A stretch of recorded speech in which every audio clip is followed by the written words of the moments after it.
আসসালামু আলাইকুম প্রিয় দর্শক, আমি ডাক্তার মোহাম্মদ রায়হানুদ্দিন। এই মুহূর্তে আমি রয়েছি বীরে গার্সের সামনে। যেই কূপটিকে বলা হয় রাসূল সাল্লাল্লাহু সাল্লামের সর্বশেষ গোসল এই কূপের পানি দিয়ে দেওয়া হয়েছিল।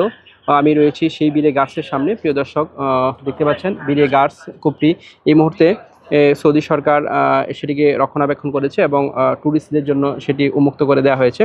প্রিয় দর্শক, দেখতে পাচ্ছেন এখানে লোহার জালি বেষ্টিত রয়েছে এই অংশটিতে। আলহামদুলিল্লাহ, রাসূল সাল্লাল্লাহু আলাইহি সাল্লাম একদিন স্বপ্নে দেখেছিলেন যে তিনি জান্নাতি পানি পান করছেন।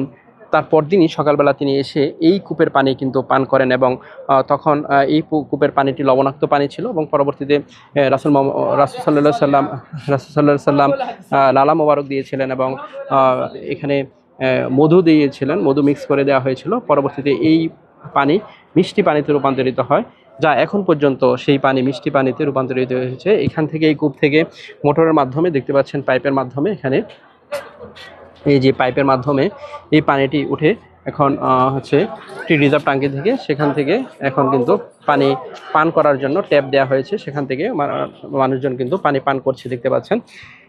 আলহামদুলিল্লাহ। এবং এই পানি এখন পর্যন্ত কিন্তু মিষ্টি পানি বের হচ্ছে, দেখতে পাচ্ছেন। আলহামদুলিল্লাহ। প্রিয় দর্শক, এই কূপটি হচ্ছে কোবা মসজিদ থেকে প্রায় 1 কিলোমিটার উত্তরে অবস্থিত। মদিনা শহরে অবস্থিত মসজিদে কোবা থেকে প্রায় 1 কিলোমিটার দূরেই এই কূপটির অবস্থান। এবং এখানে এসে আপনি ফ্রি টিকিট নিয়ে তারপর প্রবেশ করতে হবে। ভিজিটরদের জন্য ফ্রি টিকিটের ব্যবস্থা করেছে সৌদি সরকার। আলহামদুলিল্লাহ। সকলকে ধন্যবাদ জানাচ্ছি।